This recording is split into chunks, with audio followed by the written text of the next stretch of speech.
सलाम, नमस्ते, सत श्री अकाल। मैं हूं रजा और आप देख रहे हैं रजाग्राफी की सबसे खास रिपोर्ट, अंतरराष्ट्रीय प्राइम टाइम रिपोर्ट। टाइटल जो आपने देखा उसे देखकर लग रहा होगा कि ये भारत पर बनाई गई रिपोर्ट है। नहीं, इसके अंदर पूरी दुनिया की टॉप खबरें हैं। बहुत इंपॉर्टेंट वीडियो है, ध्यान से देखिएगा और इस रिपोर्ट को शेयर कीजिएगा।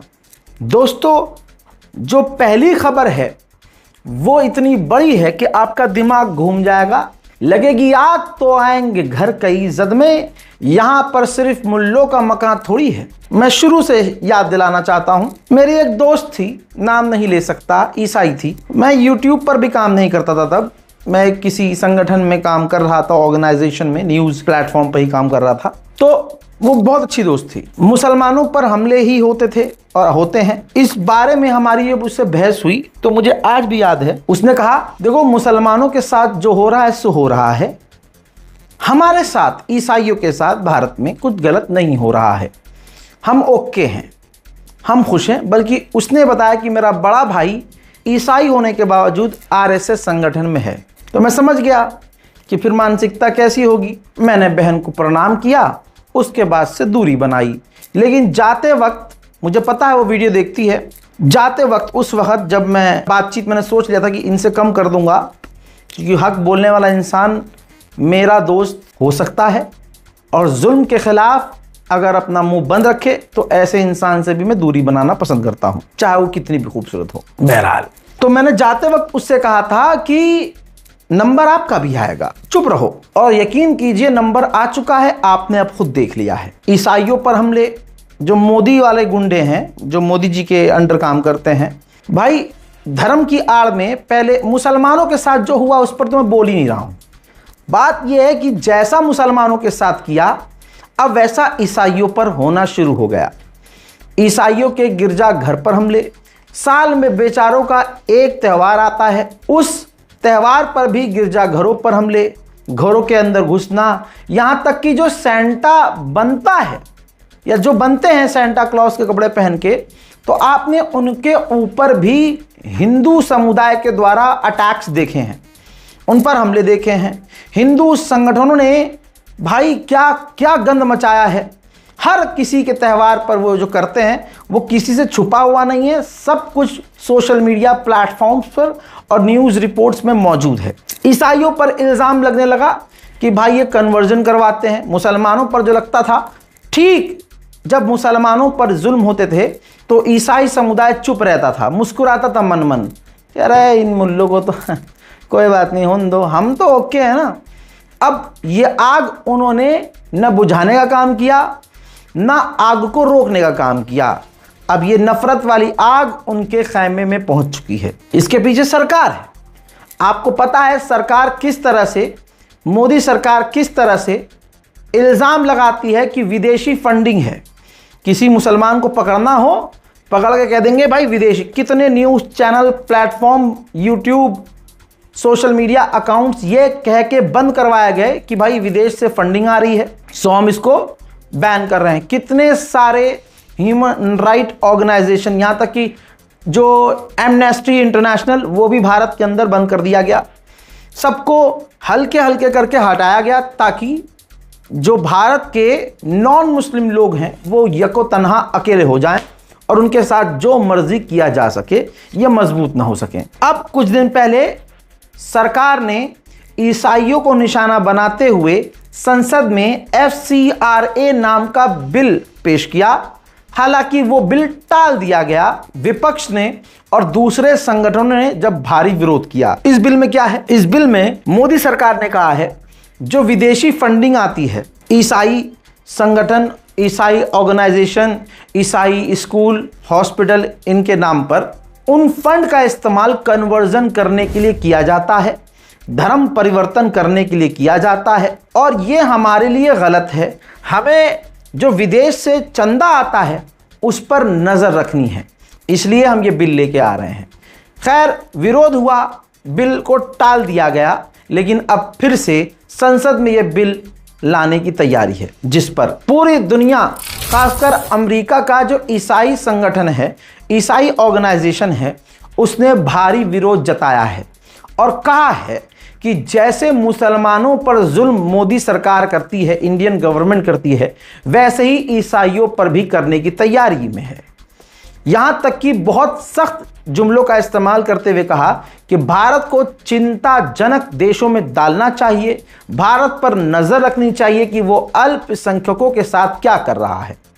बहरहाल यह भी कहा है कि जो हमारे, ऑब्वियसली हम गवाह हैं इस बात के कि भारत के अंदर बहुत सारे क्रिश्चियन स्कूल हैं जो फ्री में चल रहे हैं, भारत के अंदर बहुत सारे ईसाई अस्पताल हैं अंग्रेजों के जमाने से, हजरात जो सेवा कर रहे हैं, काम कर रहे हैं। अब उस ईसाई संगठन का कहना यह है कि हम सरकार से कोई पैसा थोड़ी लेते हैं, हम विदेशी जो फंड आता है उसी से अपनी ऑर्गेनाइजेशन रन करते हैं। और अगर ये बिल पास होता है तो जैसे मुसलमानों के हाथ पैर काटे गए हैं, हमारे भी हाथ पैर काट दिए जाएंगे। बचे कुचे जो स्कूल ईसाइयों के चल रहे हैं, हॉस्पिटल्स चल रहे हैं, उनको चलाने में काफ़ी दिक्कत आएगी। जिस तरह से मुसलमानों को दबाया गया, परेशान किया गया, वैसे ही अब मोदी सरकार ईसाइयों के साथ करने की तैयारी में है। सिर्फ अमेरिका का एक संगठन नहीं, दुनिया के जितने ईसाई संगठन हैं सब अलर्ट पर आ गए हैं। मोदी सरकार की आलोचना की है, मामला अब इंटरनेशनल बन चुका है। सवाल यह है कि मोदी सरकार और कितना डंका फड़वाएगी। पूरी दुनिया में मोदी जी का डंका फट रहा है, कई तरह के सवाल खड़े हो रहे हैं और मोदी सरकार की जो सोच है आरएसएस वाली वो सामने आ रही है और इस वजह से अमेरिका के साथ भारत के और रिश्ते खराब होने की आशंका है। उधर बांग्लादेश की सरकार ने मोदी सरकार से रिक्वेस्ट किया है, जो आपने पूर्व प्रधानमंत्री शेख हसीना को अप्रूव किया है कि आप पब्लिक में आ सकती हैं, इंडिया की सरजमीन पे खड़े होकर बयान दे सकती हैं। हम रिक्वेस्ट करते हैं इंडियन गवर्नमेंट से कि शेख हसीना को रोकें। हजरात, मोदी की भीड़ कितनी खतरनाक है, महिलाओं के लिए खतरनाक है, बच्चियों के लिए खतरनाक है और देश के लिए भी खतरनाक साबित हो रही है। हजरात, इस मोदी सरकार ने हमारी मजबूत फौज को एक किराए की फौज बना दिया। एक फौजी जो अपनी मुल्क की जमीन पर यानी भारत मां पर कुर्बान होने के लिए अपनी पूरी जिंदगी भारत मां के नाम कर देता है। मोदी सरकार ने स्कीम बदल दी और दोस्तों स्कीम वो 4 साल वाली कर दी, आपको पता है ना, अग्निवीर। बहरहाल इसके बाद मैं खुद ऐसे कई सारे सैनिकों को जानता हूं जो बेचारे परेशान हैं। बहरहाल पॉइंट ये है कि मैंने शुरू से कहा है कि गोरखा रेजिमेंट जो नेपाली लोग भारतीय फौज में शामिल होकर भारत की सेवा करते हैं, जब से ये स्कीम आई है भारत के अंदर अब नेपाल के गोरखा रेजिमेंट में नेपाली लोग शामिल नहीं हो रहे हैं। 4 साल के लिए तो आप दुबई भी नहीं जाएंगे, जाते हैं तो कम से कम 5 साल के लिए, 6 साल के लिए, फिर आते हैं फिर वापस जाते हैं। ये तो सैनिक हैं, अपनी जान हथेली पर लेके दूसरे देश के लिए लड़ने मरने को तैयार हैं और शहीद भी बहुत हुए हैं। और गोरखा रेजिमेंट एक खतरनाक, मजबूत, फुर्तीली रेजिमेंट थी हमारी। मोदी सरकार ने इस रेजिमेंट को तहस नहस कर दिया है। अब रिपोर्ट यह है कि गोरखा रेजिमेंट में कोई अब जब आ ही नहीं रहा है नेपाली, तो बर्तानिया यानी अंग्रेज खुश हैं। भाई ब्रिटेन ने ही तो भारत पर कब्जा किया था। तो आज देख लो कि आरएसएस वाली सरकार ने एक बार फिर से अंग्रेज को खुश किया है, अंग्रेजों को खुश किया है। जो अंग्रेजों से कभी नहीं लड़े, आज जब पूरा देश उनके हाथ में है तो वो अंग्रेजों को तो और खुश करने का काम करेंगे ना। द प्रिंट के अलावा दर्जनों रिपोर्ट आ गई है कि ब्रिटेन इसलिए खुश है कि गोरखा रेजिमेंट में शामिल अब नेपाल के युवा नहीं हो रहे हैं, तो बर्तानिया जल्दी जल्दी नेपाल के नेपाली युवाओं को अपनी फौज में भर्ती कर रहा है। जहां सारी दुनिया फौज इकट्ठा कर रही है, मोदी सरकार ने हमारी सेना की एक उंगली तोड़ दी है। गोरखा रेजिमेंट कमजोर पड़ चुकी है। वहीं मेरे दोस्तों, हमारे मुल्क को पता नहीं किसकी पनौती लग गई है। भाई नेपाल तक हमें आंखें दिखा रहा है। लो, हिंदी रिपोर्ट इसलिए दिखा रहा हूं ताकि गणचट्टे ये ना कहें कि यार ये तो झूठी खबर है। देख लो, तुम्हारे बाप के अखबार में ही लिखा है कि नेपाल और भारत संबंधों पर फिर तनाव हो गया है। नेपालियों ने भारतीय जवानों पर बांध तोड़ने का आरोप लगाया है। सीमा पर तनाव बढ़ गया है। नेपाल ने कहा है कि नवलपरासी वेस्ट में भारतीय जवानों ने उनके इलाके में घुसकर एक अस्थायी बांध तोड़ दिया है। यह बांध नारायणी नदी के पानी को बस्तियों में घुसने से रोकने के लिए बनाया गया था। यानी शॉर्ट में यह है कि नेपाल और भारत के साथ भी यानी बॉर्डर पर तनाव हो रहा है। पाकिस्तान से रहता ही है। चीन के साथ लेजर आई वाले ने क्या किया है, जिस चीन ने पाकिस्तान को ऑपरेशन सिंदूर में सपोर्ट किया, उसके लिए मोदी सरकार ने जमीनी रास्ता खोल दिया। बांग्लादेश के साथ भी बॉर्डर पर हमारा तनाव है। कल रिपोर्ट में मैंने बताया था कि बांग्लादेश भी अपने सटे हुए भारत से सटे हुए बॉर्डर पर चीनी फाइटर जेट और तुर्किश ड्रोन तैनात करने की तैयारी में है।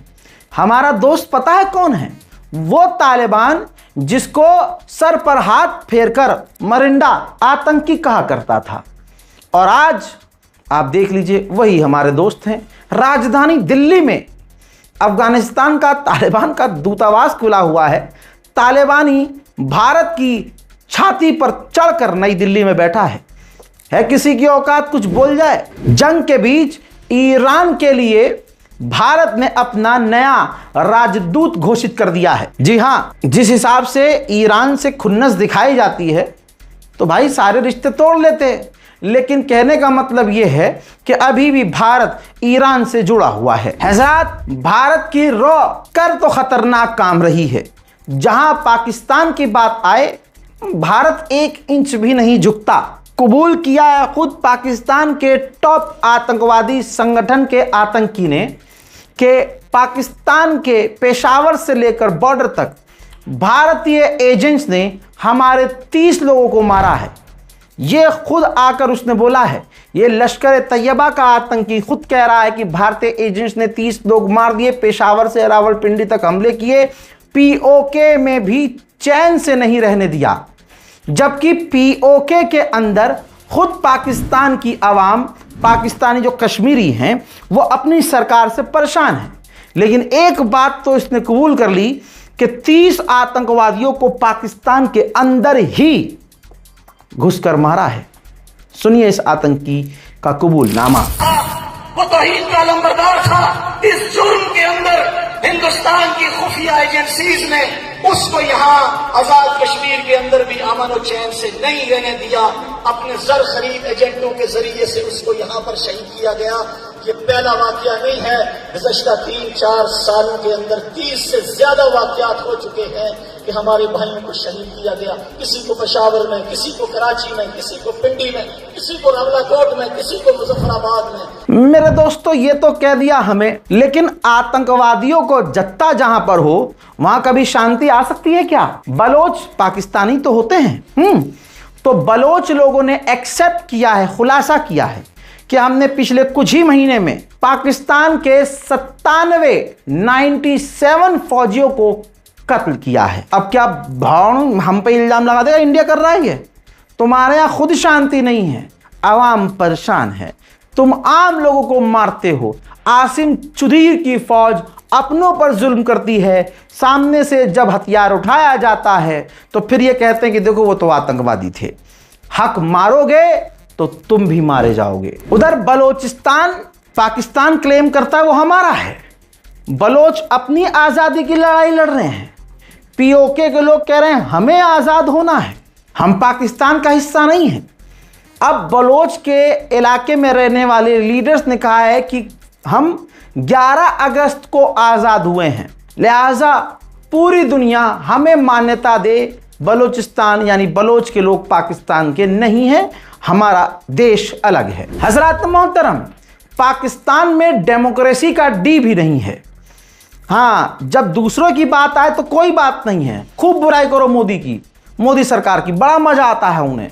लेकिन जैसे ही उनके घर में कुछ चीज गलत हो रही होती है और कोई बोल जाए तो साले इंटरनेट बंद कर देते हैं, अपनी औरतों और बच्चियों को, बुजुर्गों को गोली मार देते हैं।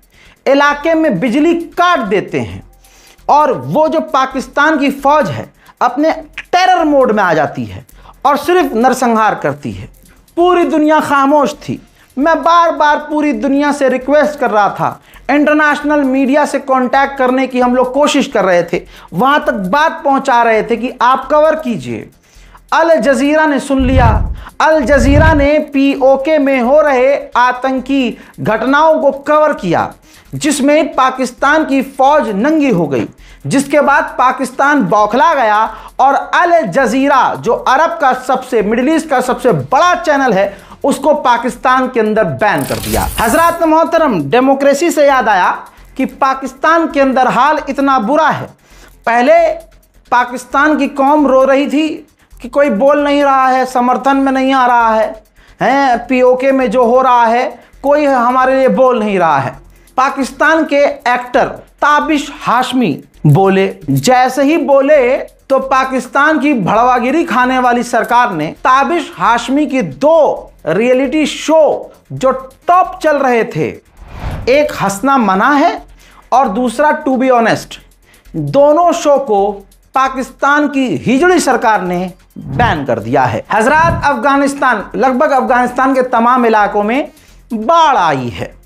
बाढ़ ऐसी आई कि लगभग 29 से 30 अफगानियों की मौत हो गई, जिसके बाद उन इलाकों में, बाढ़ वाले इलाकों में तालिबान के मिनिस्टर यानी डिप्टी प्राइम मिनिस्टर उन इलाकों में गए और अफगानियों से, पीड़ितों से मुलाकात की।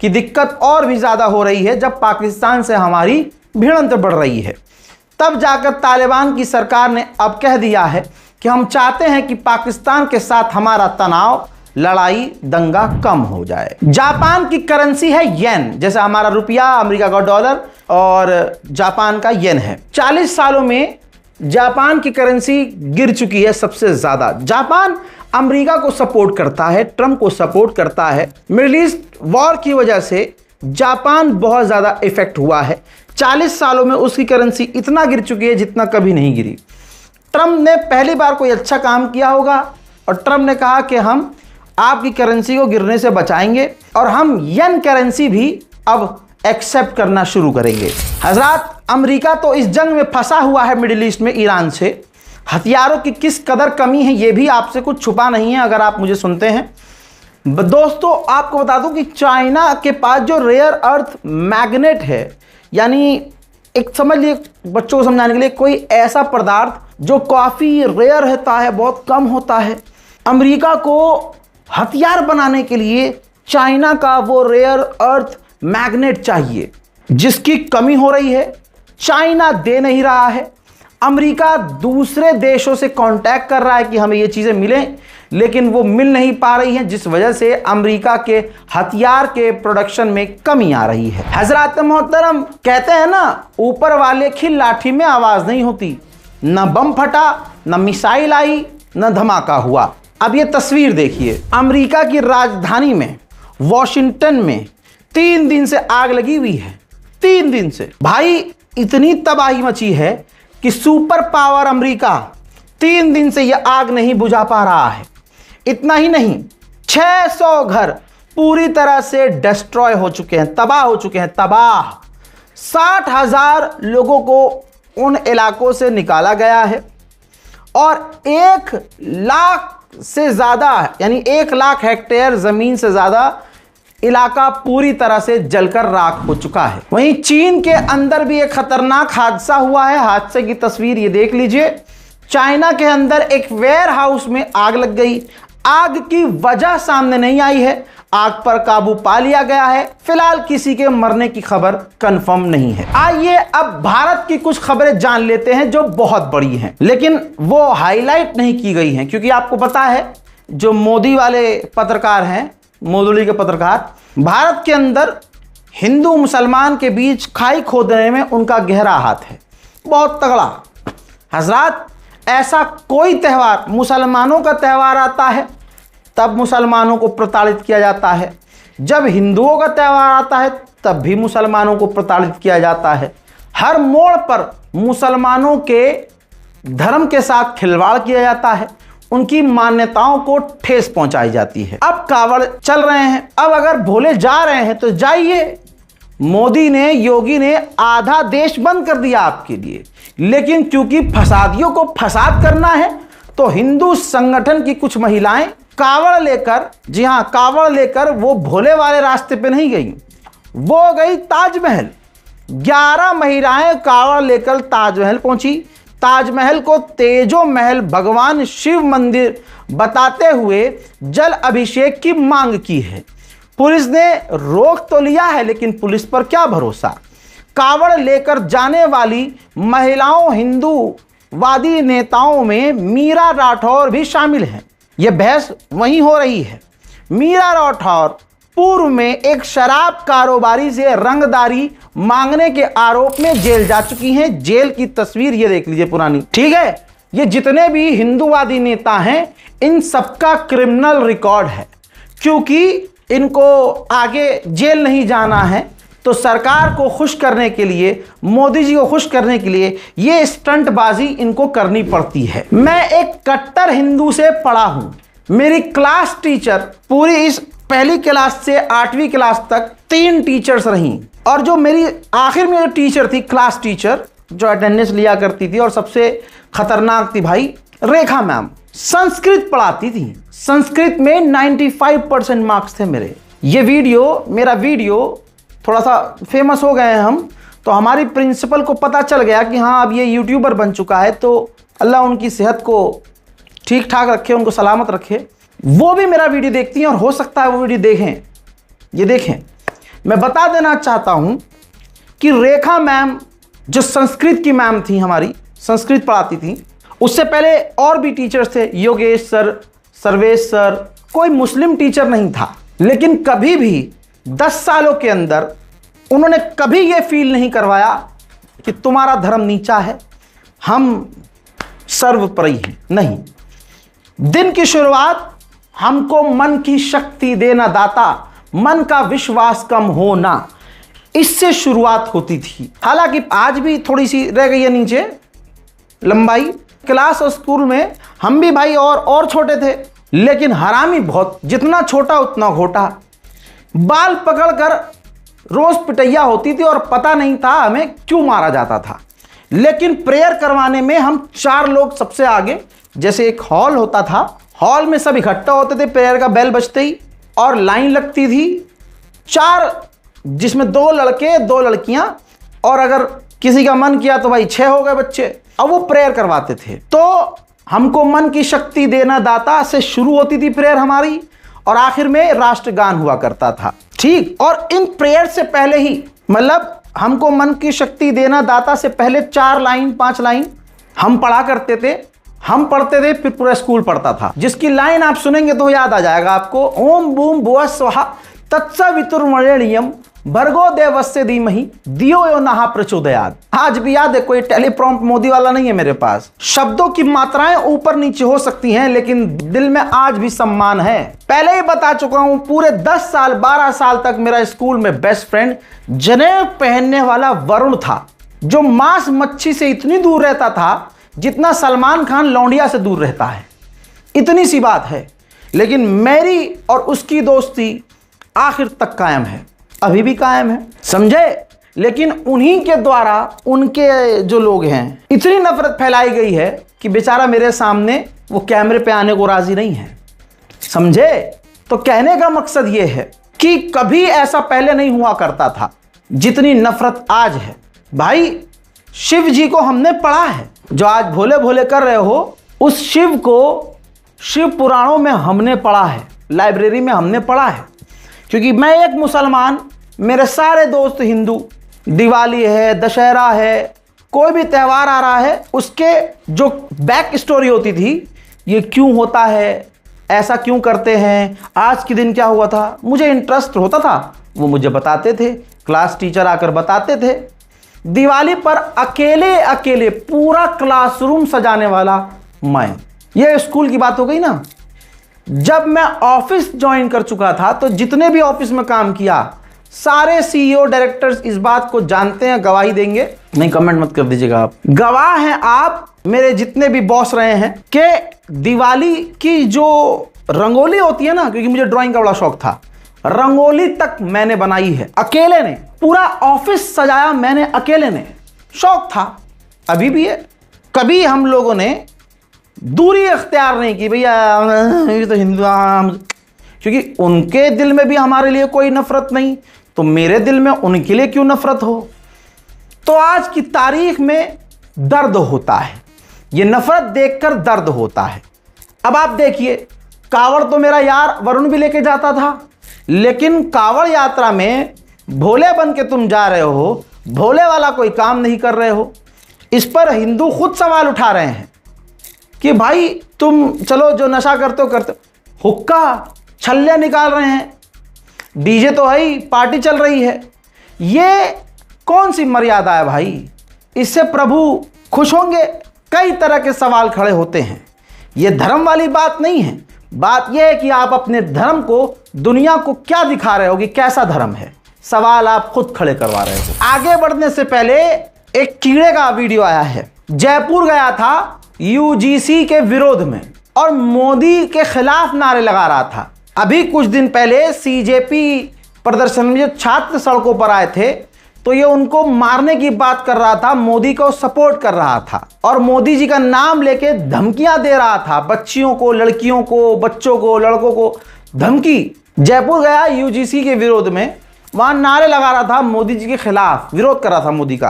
पुलिस ने जैसे ही लठ बरसाना शुरू किए, सबसे पहले ये भाग गया।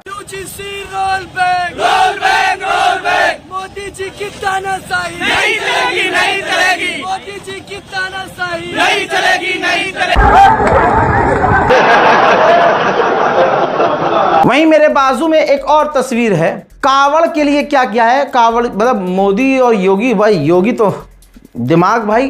कई जगह थानों का नाम बदल दिया गया है, कावड़ थाना ऐसा करके। आप उत्तर प्रदेश से तस्वीरें आ गई होंगी आपके सामने। कई जगह पुलिस वालों को वर्दी उतार के उनकी कावड़ियों के, भोले के भेष में तैनात किया गया। बेतुकी है चीजें, सारी बातें। उसके बाद कुछ हादसा हुआ, ये बात मेरठ की है, उसी घटना का ये वीडियो है जो मैं थोड़ा सेंसर कर रहा हूं। कावड़ियों ने पुलिस को कॉल किया, पुलिस हमारे देश में कहां टाइम पे आती है, लेकिन गनीमत ये रही आ गई।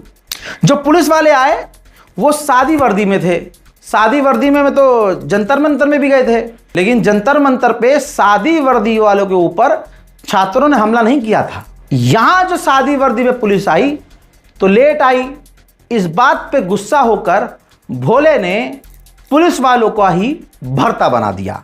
यह घटना का वीडियो है, आगे सफाई आएगी पुलिस की तो मैं आपको वो सुना दूंगा, दिखा दूंगा। संस्कार की बात होती है और मुझे हिंदू समाज में, हिंदू धर्म में संस्कार क्या होता है मैं अच्छे से जानता हूं। वजह आपको पता है मैं क्यों जानता हूं। यह संस्कार है।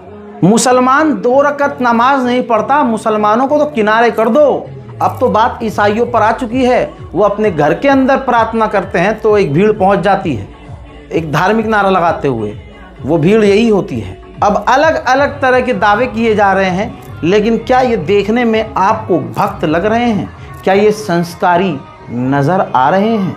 ये सवाल है, जो करना है आप तो कर ही रहे हैं। ये हर साल का मामला है। क्या पहले कावड़ नहीं जाया करते थे? क्या पहले भोले नहीं जाते थे? ये 2014 के बाद से ये अचानक से कोई धार्मिक प्रोग्राम हिंसक कैसे हो जाता है? भोले नाम में ही शांति है, भोले नाम में ही प्रेम है। भोले अगर एक खड़ा हो तो 50,000 की भीड़ जो किसी पर हमला करने आए, भोले वो होता है जो अकेला उन्हें रोक ले, अपने संवाद से, अपने बातों से और बल से भी। अपने बल का प्रयोग मासूमों को बचाने के लिए करता है, उसे कहते हैं भोले। क्योंकि भोले सिर्फ तुम्हारे नहीं हैं, तुम ही कहते हो ना, पंडित जी खुद ही कहते हैं भोले तो भाई पूरे संसार के हैं। तो आप देखिए कि लखनऊ में क्या हुआ। हालांकि वहां के हिंदुओं ने भी कड़ा विरोध किया। कुछ हुआ होगा, स्कूल की वैन थी, बच्चियां और बच्चे उस पे बैठे थे।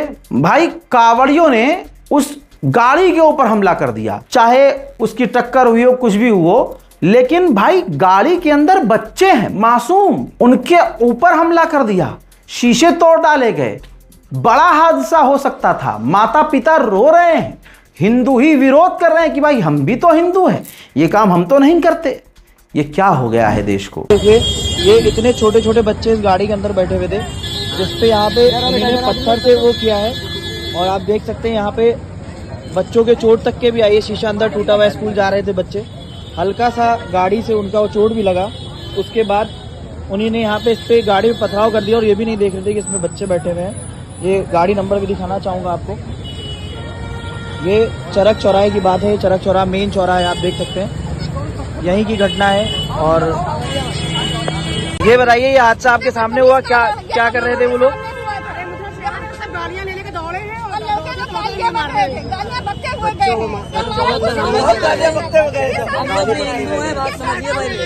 हम लोग भी हिंदू हैं, इसका मतलब ये नहीं है कि हिंदू धर्म है तो किसी को परेशान करें। मतलब जबरन ये सारी चीजें करी गई है लोग के। आपका क्या नाम है?